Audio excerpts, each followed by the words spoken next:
사랑하는 성도 여러분, 우리들의 믿음 생활은 죄와 싸우는 삶이라 말할 수 있습니다.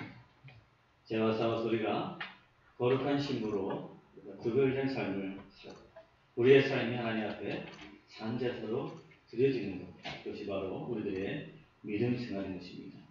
그렇기 때문에 우리 믿는 사람들의 힘은 우리의 거룩함에 있게 되는 것입니다. 우리가 거룩하면 하나님이 우리의 힘이 되어 주신 것입니다. 할렐루야!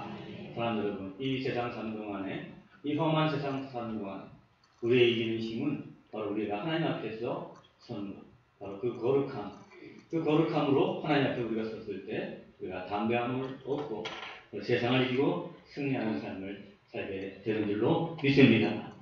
거룩한 제사장이 되어서 정말 여러분들이 하나님과 세상을 중보하는 복되고 아름다운 삶을 살아가는 2017년 한 해가 되기를 기도로 축복합니다. 지난 우리 2주 전에 계시록 6장에서는 7개 인 중에서 6번째 인까지 예수 그리스도께서 떼시는 것을 우리가 기록하고 있는 것을 말씀을 통해서 나눠봤습니다. 오늘 8장에는 마지막 7째 인이 떼어지지 않는데 바로 그 7째 인이 오늘 떼어지는 것, 그 장면이 기록되고 있는 것을 볼 수가 있습니다. 7째 인이 떼어질 때 또한 어떠한 일이 일어나고 있을까요?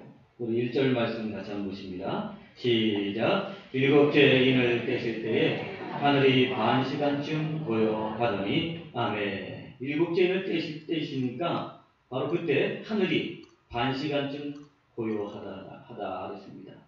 반 시간이라는 것은 아주 짧은 시간을 의미하는 말입니다. 짧은 시간 동안 어떻게 해요? 하늘이 고요하다, 적막하다 그런 것입니다. 사랑하는 여러분, 이 고요하다는 것, 짧은 시간 고요하다는 것은 무엇을 말하고 있습니까? 이 고요함은 앞으로 장차 무슨 큰 일이 일어나고 있다는 것에 대한 징조인 것입니다. 폭풍이 몰려오는데 아주 바람 없는 그런 잠잠한 폭풍 전야와 같은 바로 그런 고요함, 바로 그런 고요함이 7째 인을 떼실 때에 잠시 있었다 그런 것입니다. 그렇다면 여러분, 7째 인을 뗄 때 과연 무슨 일이 일어나고 있을까요? 우리 2절 말씀을 읽겠습니다. 시작. 내가 봄에 하나님 앞에 7 천사가 서 있어 7 나팔을 받았더라. 아멘. 하나님 앞에 7 천사가 7 나팔을 받았다 말씀하고 계십니다. 나팔을 받았다. 7째 인을 뗄 때에 나팔을 받았다는 것입니다. 여러분, 나팔을 받았다는 것은 무슨 뜻일까요? 우리가 이 나팔의 용도를 보면 알 수 있습니다. 그런데 다른 데서 쓰는 용도가 아니라 성경에서 나팔을 불 때 어떤 때 나팔을 불었는가 하는 것을 우리가 살펴본다면 오늘 이 천사들이 7 천사들이 7 나팔을 받은 이유를 우리가 알 수가 있는 것입니다. 구약 성경에 보면 나팔은 전쟁을 알리는 것, 또 때로는 공격 시작하는 것, 그것을 알리는데 이 나팔을 불곤 하였습니다. 여러분 잘 아시는 대로 이스라엘 백성들이 가나안 땅을 건너가서 처음으로 여리고성을 공격했을 때였습니다. 여리고성을 공격했을 때 마지막 7째 날에 제사장들이 어떻게 했죠? 양강 나팔을 불자 이스라엘 군사들이 와 하고 소리칠 때 여리고성이 무너지게 된 것입니다. 이것은 무엇을 말합니까? 바로 이스라엘 백성들이 공격을 시작할 때 나팔을 불었다는 것입니다. 그러므로 이 나팔은 전쟁이나 공격이나 어떤 정복을 알릴 때에 사용을 했다는 사실을 잘 볼 수가 있습니다. 그러므로 천사들이 오늘 7 나팔을 받았다는 것은 하나님의 역사가 시작되고 있다는 사실을 어떻게 돼요? 알려주는 것입니다. 7 천사가 7 나팔을 받았다. 이것은 무엇이냐면 하나님께서 이제부터 뭔가를 하시겠다는 것입니다. 그것을 알리기 위해서 천사들이 나팔을 받았다는 것입니다. 그렇다면 여러분, 하나님께서는 도대체 어떤 일을 하실까요? 오늘 우리 5절 말씀 같이 한번 보십니다. 시작. 천사가 당도를 가지고 제단에 불을 담아다가 땅에 쏟음에 우레와 음성과 번개와 지진이 나가라. 아멘. 즉 다시 말해서 나팔을 받았다는 것은 하나님의 심판과 그 심판에 따른 재앙과 그 환란이 시작됨을 알려주는 것이었습니다. 오늘 제단에 불을 담아다가 땅에 쏟음에 우레와 음성과 번개와 진이 났다. 하나님의 심판을 상징적으로 표현하고 있다는 것입니다. 이제 곧 어떻게요? 잠시 후에 하나님의 심판이 시작될 것이다 하고 어떻게요? 경고를 하고 있는 것입니다. 바로 일곱 천사에게 일곱 나팔을 준 것은 뭐예요? 이제 하나님의 심판이 시작됐다. 이제 시작될 것이다 하는 것을 알려주는 것을 의미하는 것입니다. 이제 일곱 천사들이 일곱 나팔을 받았다는 것은 이제 일곱 나팔을 불 때마다 일곱 개의 재앙이 있음을 알려주는 것이었습니다. 그런데 오늘 우리가 읽은 이 요한계시록 8장에는 일곱 개의 나팔 중에서 네 개의 나팔만 울려지는 것을 기록하고 있습니다. 자, 그렇다면 여러분, 이 나팔들이 울려질 때 어떤 일들이 일어나는지 우리가 한번 먼저 말씀을 통해서 확인해 보겠습니다. 우리 먼저 6절, 7절 말씀 같이 한번 보십니다. 시작! 일곱 나팔을 가진 일곱 천사가 나팔을 불기를 준비하더라. 첫째 천사가 나팔을 부니 피 섞인 우박과 불이 나와서 땅에 쏟음에 땅의 3분의 1이 타버리고 20개의 3분의 1도 타버리고 각종 푸른 풀도 타버렸더라. 아멘. 즉 다시 말해서 우박과 불이 나와서 어떻게 해요? 땅과 수목과 풀을 태워버렸다. 이렇게 말하고 있습니다. 여기서 한마디로 말해서 심판이 시작됐을 때 이 땅에 임하는 재앙을 말하는 것입니다. 나팔을 울리니까 이런 자연의 그런 재앙들이 시작되고 있다는 것을 보게 됩니다. 이 재앙은 무엇입니까? 바로 하나님께서 이 땅을 심판하시겠다는 것을 볼 수 있습니다. 요즘 우리가 뉴스에서 보면은 미국의 캘리포니아 지역이나 호주 동부 지역에서 아주 큰 불이 나서 땅과 초목을 태우고 또 많은 사람들을 죽이고 또 더 나아가서 많은 재산을 소멸하게 되는 그런 뉴스를 자주 듣게 됩니다. 정말 그 불이 났을 때 뉴스를 보니까 말이죠. 와, 정말 이 사람의 힘으로는 그 불을 어떻게 제어할 수 없는 아주 그런 아주 큰 불이 오늘 그 캘리포니아주라든지 그 호주 동부에서 일어나는 것을 보면서 저는 이 말씀을 묵상하면서 그 장면이 떠올랐습니다. 하나님의 심판이 시작되면 이렇게 사람들이 감당할 수 없는 큰 재앙이 일어나게 된다는 것을 오늘 보게 된 것입니다. 사랑하는 여러분. 그런데 하나님의 심판의 때는 뭐라고 했어요, 여러분들? 캘리포니아 지역의 어떤 한 지역이나 호주의 동부의 한 지역이 아니라 어떻게 됐어요? 땅의 3분의 1이 다 타버린다는 거예요. 그러니까 여러분, 이 지역적으로 조그만 불이 나더라도 그냥 그 불을 감당하지 못해서 두렵고 무서운데 말이죠. 하나님의 심판이 시작될 때는 3분의 1이 타버린다니까 여러분 정말로 공포스럽고 무섭고 두렵기가 짝이 없는 것입니다. 바로 이러한 일들이 바로 첫째 나팔을 불 때에 일어나게 된다는 사실을 요한이 보고 기록해 놓으신 것입니다. 자, 그렇다면 둘째는 어떤 일이 일어날까요? 우리 8절, 9절 말씀 같이 읽겠습니다. 시작! 둘째 천사가 나팔을 부니 불붙는 큰 산과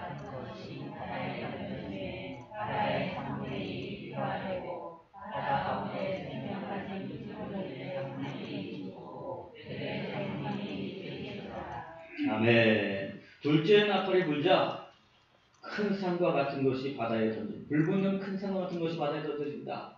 아마 화산이 터지는 그런 형상들을 말하고 있는 것 같아요. 그 화산이 터지니까 바다 가운데 생명을 가진 피조물들의 이번에도 3분의 1이 죽는다는 것입니다. 여러분, 지난 여름에 무더위 때문에 녹조로 인해서 그죠? 이 바다의 거제 앞바다의 해양 수산한테 그 바다에 있는 양어장에 있는 고기들이 다 죽어나가는 것을 보잖아요. 막 수십만 마리, 수백만 마리가 다 죽어. 그래서 양어장을 하는 그 어부들의 참 속을 태우고 그런 것을 보게 됐는데, 여러분, 정말 남해안의 일시, 그 작은 그 물고기를 죽어도 사람들이 걱정을 하는데, 3분의 1이 여러분 다 죽어. 그리고 다 배가 깨어지는 이러한 역사가 하나님의 심판, 둘째 나팔이 불릴 때 바로 일어나게 된다는 것입니다. 자, 오늘 이 말씀을 통해서 또 우리는 다시 한번 하나님의 심판의 때에 우리에게 닥치는 그 환난과 재앙은 우리가 감당할 수 없는 참 무섭고 두려운 것이라는 사실을 다시 한번 오늘도 요한을 통해서 우리가 알게 되는 것입니다. 자, 그렇다면 여러분, 셋째 천사가 나팔을 불 때는 어떤 일이 벌어지겠습니까? 우리 10절에서 11절 말씀입니다. 시작! 셋째 천사가 나팔을 부니 횃불같이 타는 큰 별이 하늘에서 떨어져 강들의 3분의 1과 여러 물샘에 떨어지니 이 별 이름은 쓴쑥이라. 물의 3분의 1이 쓴쑥이 되매 그 물이 쓴물이 되므로 많은 사람이 죽더라. 아멘. 셋째 천사가 나팔을 불 때는 하늘에서 유성이 떨어졌다는 것입니다. 그리고 물이 쓴물이 되어서 사람들이 먹지 못하고, 그리고 많은 사람들이 죽게 된다 그랬습니다. 여러분, 우주가 변화가 일어나게 되고, 그 우주의 변화로 말미암아 땅에 구한 물도 변화가 돼서 사람들이 물을 먹지 못해서 죽게 되는 그런 끔찍한 일이 벌어지게 된다는 것입니다. 요즘에도 많은 그런 바이러스, AI라든지 그리고 또 메르스라든지 여러 가지 그 질병들이 있고, 또 그런 걸 통해서 우리가 감염이 될 때 많은 사람들이 죽음을 면치 못하는 것을 보게 되는데, 여러분, 오늘도 물이 깨끗하지 못해서 물을 막지 못한다면 그 물 때문에 죽는다는 것인데, 오늘 이 본문 가운데 보니까 물의 3분의 1이 다 썩어서 그 물을 먹는 많은 사람들이 죽게 된다는 것입니다. 여러분, 오늘도 우리들이 정말로 물이 없었을 때 물의 목마름 때문에 또 물 때문에 걱정하고 염려하지만 말이죠. 3분의 1이 죽어나가는 그런 재앙이 셋째 나팔을 불 때 우리 가운데에 일어나게 된다는 사실인 것입니다. 사랑하는 여러분, 오늘도 이러한 첫째 나팔 불 때 일어났던 일들, 둘째 나팔 불 때 일어났던 일들, 셋째 나팔을 불 때 일어날 일들을 믿는 여러분들 되시기를 축복합니다. 할렐루야.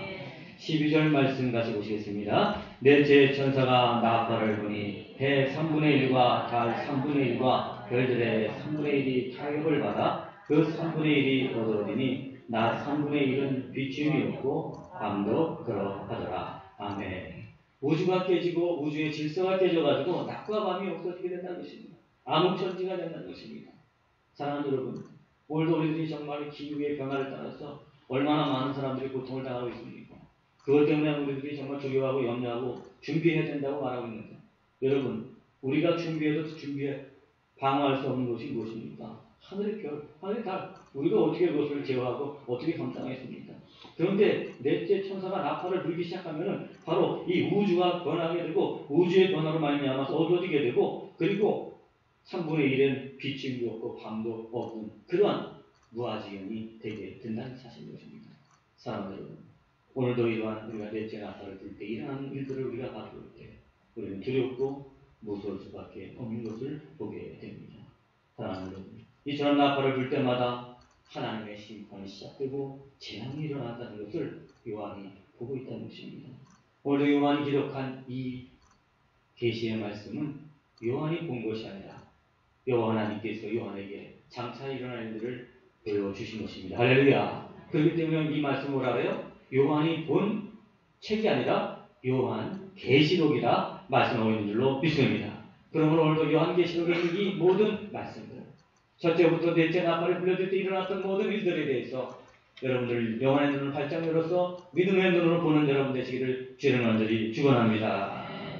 주님이 오시기 전에 자연과 기후와 해와 달이 변해서 큰 재앙이 있을 것이고, 그로 인해서 많은 사람들이 큰 환난을 당하게 될 것이고, 그로 인해서 많은 사람이 죽음에 이르게 된다는 사실인 것입니다. 언제인지는 모르지만 어떻게 해요? 분명하고 확실하게 우리 앞에 일어나게 된다는 것입니다. 두렵고 무서운 일인 것입니다. 그런데 여러분, 오늘 이 하나님께서 요한에게 이렇게 두렵고 무서운 일들을 보여주셨어요. 나팔을 불 때마다 재앙이 일어나는 걸 보여줬어요. 그러면 어떻게 했을까요? 하나님께서 야 요한아, 이런 일들이 일어나니까 너 무서워해라, 두려워해라, 그것 때문에 이걸 보여줬을까요? 여러분들? 전혀 아니었습니다. 심판이 있고 재앙이 있으니까 이제 너 두려워해야 돼, 너 무서워하면서 인생을 살아야 돼, 그렇게 하시기 위해서 보여주신 것이 아닙니다. 또한 요한계시록을 하나님의 감동으로 이 요한계시록 우리에게 남겨주고 우리에게 오늘도 말씀 주신 것은, 야, 이 말씀 보고 이제 앞으로 장차 심판이 있으니까 너도 두려워하고 홍성이 목사도 무서워하면서 그렇게 덜덜덜덜 떨면서 그렇게 인생을 살아라, 그렇게 살라고 우리에게 이 요한계시록을 남겨주신 것이 아닌 것입니다. 이런 재앙들 앞으로 일어날 때 지금 이 말씀을 들으면서 앞으로 장차 일어날 이 하나님의 심판과 하나님의 재앙이 가까이 왔을 때 지금 이 시간 2017년 1월 22일 현재 우리가 어떻게 살아야 될지를 하나님께서 우리에게 알려주시기 위해서 이 말씀을 기록해 놓은 줄로 믿습니다. 그렇습니다. 앞에 어떤 일이 일어날지를 알아야지 우리가 오늘을 살 수 있지요. 그죠? 그렇기 때문에 앞으로 일어날 일을 먼저 보여주신 거예요. 우리가 여러분 아무리 정말 어리석은 부자처럼 이것저것 다 준비하고 살았는데 하나님께서 그 목숨을 오늘 가져간다면 여러분 그 준비한 게 다 허사가 될까는 거죠. 앞으로 일어날 것 그것을 먼저 알고서 그렇구나. 그리고 내가 오늘을 이렇게 살아야겠구나 하는 것이 지혜로운 사람인 줄로 믿습니다. 그렇습니다. 오늘도 요한계시록에 이런 재앙이 있다. 나팔을 분다. 이런 무섭고 두려운 일들이 있고 정말 괴로운 일들이 있을 것이다. 알려주신 건 뭐예요? 지금 어떻게 준비하고 살라? 하나님께서 요한계시록을 기록해 놓으신 줄로 믿습니다. 사랑하는 여러분, 오늘 본문 가운데 하나님의 심판이 시작되기 전에 현재 우리가 어떻게 살아야 될 것 아주 중요한 것을 우리에게 보여주고 있습니다. 그것은 무엇일까요? 우리 3절, 4절 말씀 같이 한번 보십니다. 시작! 또 다른 천사가 와서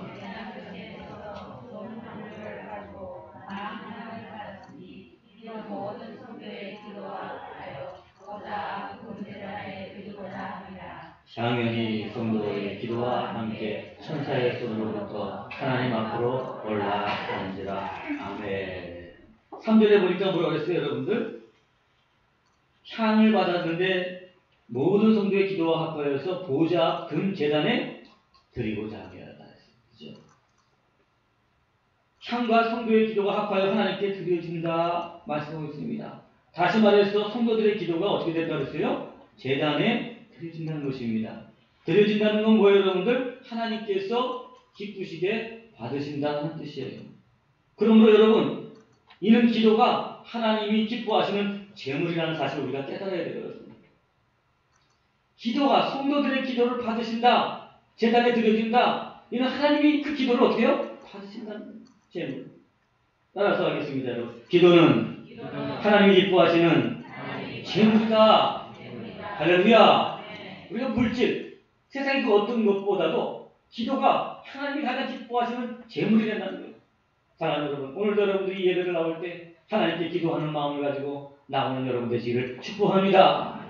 그것보다 더 좋은 제물이 없어요. 더 기뻐하시는 게 없는 거예요. 바로 그 기도를 드린다는 거예요. 그러므로 나팔이 울릴 때 우리가 두려워하거나 또한 무서워하는 것이 아니라 오늘 우리가 이 시간 어떻게 해요? 기도해야 된다는 말이죠. 기도해야 된다. 오늘 이 구절이 반복돼서 나오고 있잖아요. 4절에 말이죠. 4절에도 뭐라 하죠? 성도들의 기도와 어떻게 해서요? 함께 하나님 앞으로 올라가는지라. 성도의 기도가 두 번 반복되고 있어요. 성경의 본문에 여러분 큐티하실 때 반복되는 단어가 나오는 건 뭐예요? 그게 강조점이고 핵심 단어예요. 그죠? 성도들의 기도.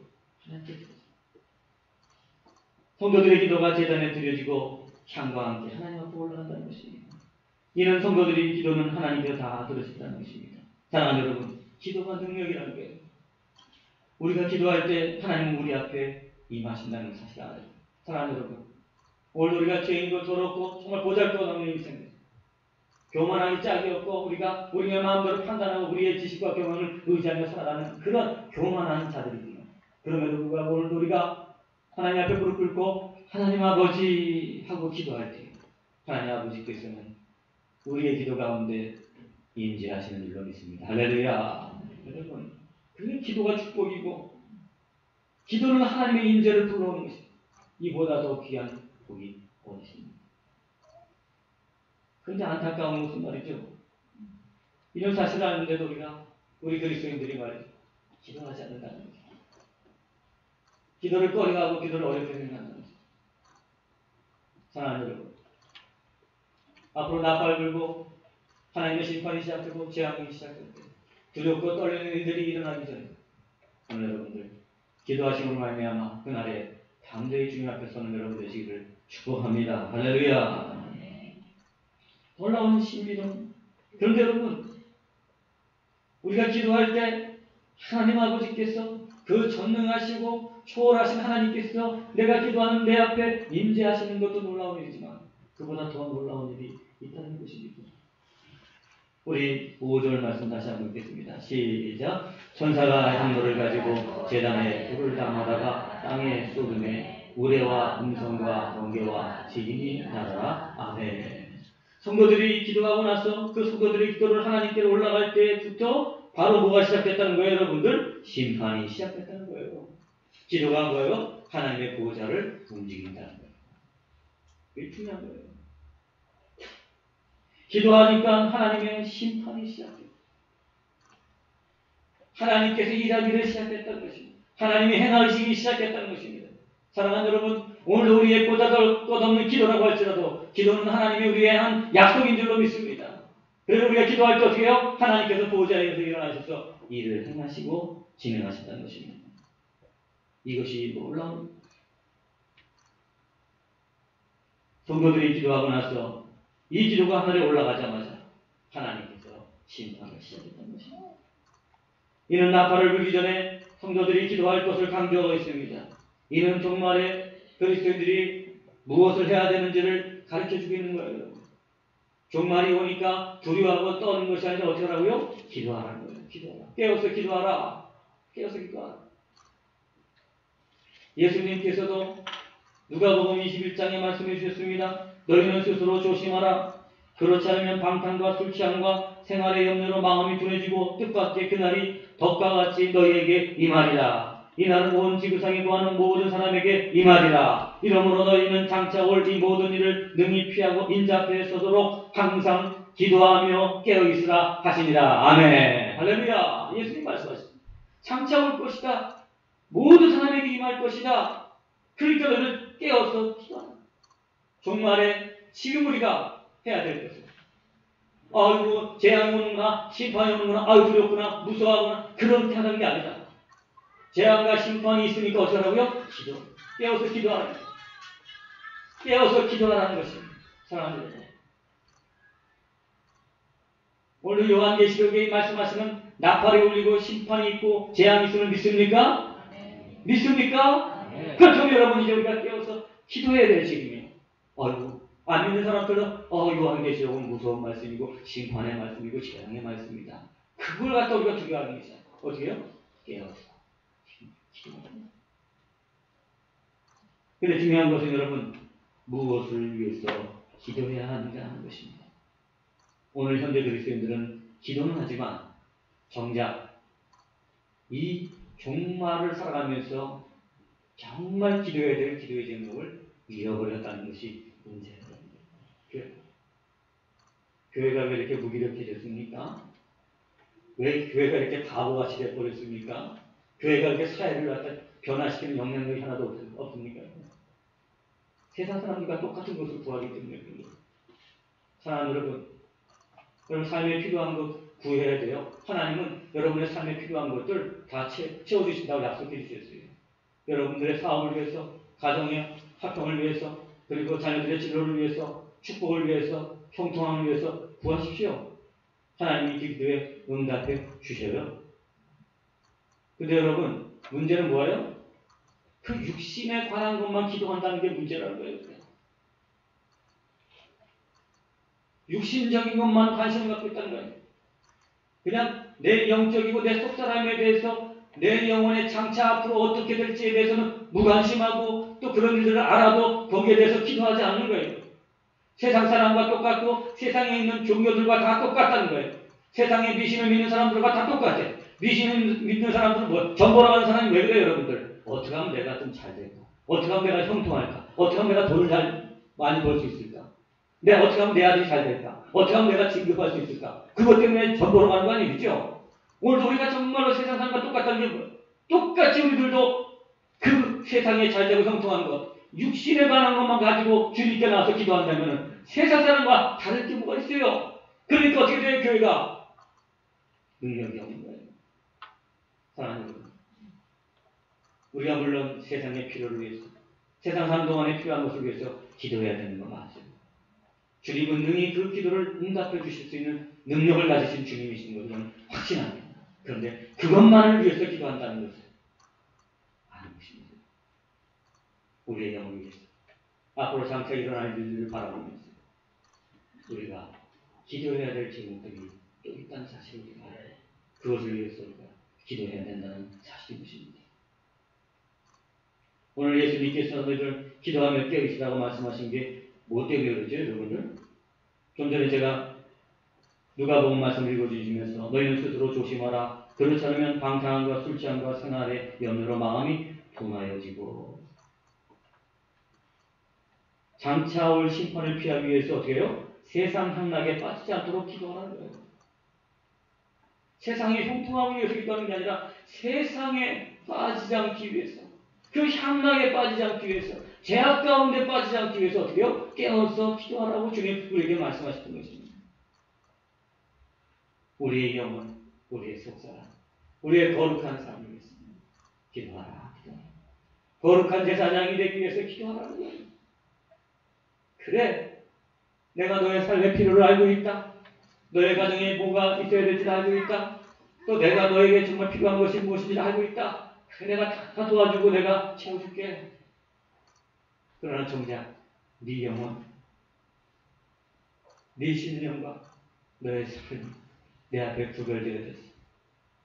죄악을 이기고 세상을 이기고 정욕을 이기고 쾌락과 향락을 이기고 세상에서 구별된 자로서 살아가는 것.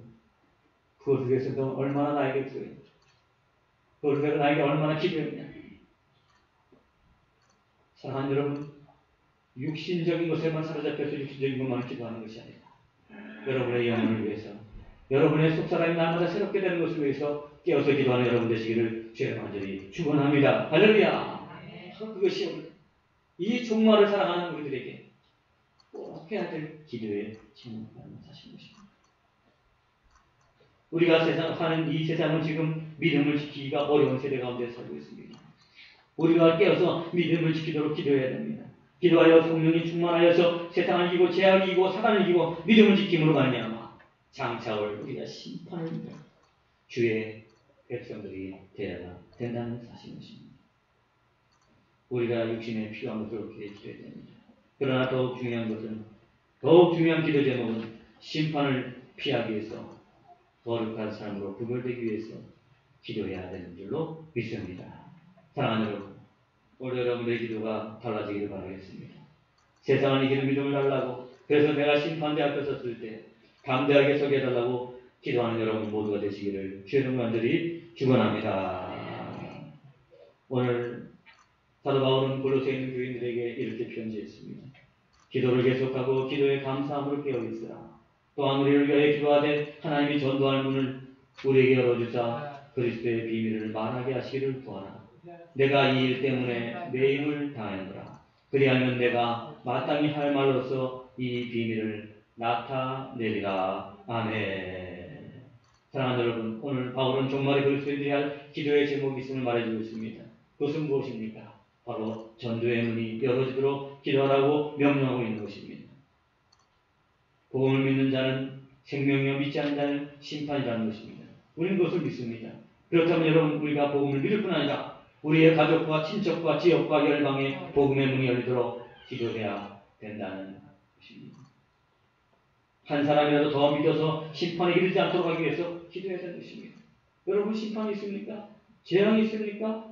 그렇다면 여러분, 내가 그 재앙을 면하기 위해서는 예수를 믿어야 되는데, 오늘 여러분, 이 재앙은 누구도 피할 수 없다는 것을 우리가 믿는다면 오늘도 내 가족이 믿지 않는 자가 있습니다. 오늘도 내 이웃이 믿지 않는 자가 있습니다. 열방에 아직도 구원을 받지 못한 자들이 많이 있습니다. 그렇다면 여러분, 우리가 이 복음을 확신한다면 우리 세상에 나가서 전도의 문을 열어주소서, 복음의 문을 열어주소서, 그래서 나의 가족이, 나의 이웃이, 나의 열방이 예수를 믿게 하여 주시옵소서 기도해야 되니 마땅한 줄로 믿습니다. 할렐루야. 아멘. 오늘도 사랑하는 여러분, 오늘도 이 시간에 우리가 다시 한번 이 말씀을 통해서 깨닫습니다. 우리는 전도를 말할 때 전도하고 그리고 전도해 나가야지 하면서 계속적으로 우리가 전도에 대한 부담을 가지고 있지만 먼저 여러분들 이 전도를 위해서 기도하는 여러분 되시기를 간절히 바라겠습니다. 그래서 여러분, 전도의 문이 열어지도록 기도합니다. 오늘도 우리가 직접 나가서 선교를 하지 못하지만 선교사들을 위해서 기도해야 될 제목, 바로 그 선교사를 통해서 그 지역에 선교의 문이 열어지고 전도의 문이 열어져서 그들도 하나님의 심판과 재앙을 피할 수 있도록 기도하는 저와 여러분이 계셔야 될 줄로 믿습니다. 지난 금요일 영성기도에 안디옥 교회는 바울과 사울을 따로 세워서 선교사를 파송하기 위해서 금식하며 기도했다는 것입니다. 사랑하는 여러분, 정말 우리가 선교를 하기 위해서, 전도의 문이 열어지기 위해서 정말 금식하며 기도한 적이 있습니다. 때로는 우리들의 삶의 문제를 해결하기 위해서 금식한 적이 있습니다. 기도한 적이 있습니다. 근데 여러분, 안디옥 교회처럼 선교사를 파송하고 전도를 하기 위해서 우리가 금식하며 기도한 적이 있습니다. 우리 백장목교회도 안디옥 교회처럼 선교를 파송하고 그리고 선교사를 파송하며 그리고 선교의 문이 열어지고 전도의 문이 열어지기 위해서 금식하며 기도하는 교회가 되기를 축복합니다. 할렐루야! 기도로 깨어져야 되는 것입니다. 오늘 그들이 금식하며 기도에 보냈을 때 오늘 이 안디옥 교회 바나바와 사울의 바보라는 섬에 이르게 되었고 그곳에 복음을 전하게 되었고 놀랍게도 여러분 그 지역에 사는 로마의 총독이 믿게 되었고 그 섬에 총독이 믿음으로 말미암아 복음의 문이 열려지게 되었다는 사실을 지난 금요일 영성기도를 통해서 말씀을 통해서 깨달게 되었습니다. 사랑하는 여러분, 오늘도 우리 백장목교회가 비록 부족하지만 선교사를 단독으로 파송할 수 있는 그런 능력을 가진 교회는 아니지만 오늘도 우리 교회를 거쳐간 많은 선교사들 그들의 선교 보고를 들으면서 오늘도 우리가 선교사들을 위해서 그리고 전도하는 분들을 위해서 오늘도 전도의 문이 열어지게 도와주시옵소서. 이 지역에 그리고 선교하는 지역에 전도의 문이 열어달라고 금식하며 기도하는 주의 백성들 되기를 주의 이름으로 간절히 축원합니다. 마치 이것이 우리가 종말을 맞이하면서 우리가 해야 될 기도의 제목이라는 사실을 보여주고 있는 것입니다. 사랑하는 여러분, 구약 성경의 우상 숭배한 이스라엘 백성들이 심판하시기로 하셨지만 모세의 기도를 들으시고 하나님은 그 심판의 뜻을 돌이켰어요. 마땅히 세상이 심판을 받아야 하고 그 누구도 심판을 면할 수가 없습니다. 그러나 하나님께서는 우리들의 기도를 들으시고 그 심판을 거두시는 분이라는 사실을 우리가 깨달아야 되는 것입니다. 우리가 기도하면 하나님이 그에 대한 심판을 멈추시고 그들을 구원하게 하신다는 것입니다. 시편 106편에도 이스라엘이 이방인들과 피를 섞어서 하나님께 그들을 징계하시려 작정하셨지만 그들의 부르짖음을 들으시고 뜻을 돌이키셨다고 말씀하고 있습니다. 하나님의 심판 앞에서 아모스의 선지자가 기도할 때 하나님께서 그 땅에 내릴 징계를 돌이키셨습니다. 사랑하는 여러분, 종말을 맞이하는 그리스도인들의 자세는 그 종말로 심판과 재앙으로 말미암아 두려움이나 무서워하는 것이 아니라 깨어서 기도해야 된다는 사실을 우리에게 오늘 요한계시록 8장은 말씀해 주고 있습니다. 세상의 향락에 빠지지 않기 위해서 기도해야 되고 하나님의 진노와 심판 앞에 있는 가족과 이웃과 열방을 구원하기 위해서 기도해야 된다는 것입니다. 사랑하는 여러분, 기도는 하나님이 가장 기뻐 받으시는 제목인 것입니다. 기도는 보좌를 움직이는 것입니다. 하나님의 진노와 심판 앞에서 지금 우리가 해야 될 것은 두려워하고 무서워하는 것이 아니라 바로 기도해야 한다는 것입니다. 안타까운 것은 우리 교회도 금요 영성 기도회가 있지만 점점 수가 줄어들고 있습니다. 사랑하는 여러분, 하나님의 진노와 심판보다 더 급한 일이 있습니까? 더 중요한 일이 있습니까? 더 기도해야 될 제목이 있습니까? 우리가 이것을 믿고 확실히 안다면 이제 우리 일어나서 함께 모여서 하나님께 나와서 기도의 제목을 드리고 기도로 보좌로 움직이는 교회가 되어야 될 줄로 믿습니다. 사랑하는 여러분, 오늘도 다시 한번 여러분들이 깨어서 기도하고 종말을 맞이하시는 정말 주님의 거룩한 신부가 되시고 또한 내가 기도할 때 무엇을 기도해야 될지를 깨닫고 그 기도를 말미암아 하나님의 보좌를 움직이는 이 세상 가운데 살면서도 정말 영향력 있는 그리스도인이 되구나. 더 나아가서 오늘도 하나님의 심판과 그 재앙이 우리 앞에 있을 때 그 앞에서 담대히 서는 저와 여러분 모두가 되시기를 주의 이름 간절히 축원합니다. 기도하시겠습니다. 하나님 아버지, 오늘도 요한을 통해서 하나님의 심판이 있고 그 심판의 재앙이 너무나도 가혹하며 그 일로 인해서 우리는 두려워하고 무서워할 수밖에 없는 그러한 심판이 있다는 사실을 알게 하시면 참 감사합니다. 그러나 하나님께서 오늘도 그 심판과 재앙을 우리에게 알려주시는 것은 우리가 두려워하고 떨려하고 우리에게 알려주신 것이 아니라 바로 이 시대의 삶에서 우리가 해야 될 일이 무엇인지를 알게 하기 위해서 말씀하신 줄로 믿습니다. 성도의 기도가 오늘도 하늘에 전달될 때 하나님의 심판이 시작된 것처럼 오늘도 우리가 기도할 제목, 오늘도 하나님의 심판 앞에 있습니다. 오늘도 세상의 향락과 죄악에 빠지지 않는 저희들 될 수 있도록 기도하는 저희들에게 도와주시고 아직도 주님 알지 못하고 심판 앞에 진노 앞에 있는 모든 이웃들이 주께로 돌아오도록 전도의 문을 열어달라고 기도하는 기도의 사람들이 될 수 있도록 주님 두 손으로 축복하여 주시옵소서. 예수님 이름으로 기도 올려옵나이다. 아멘. 찬송가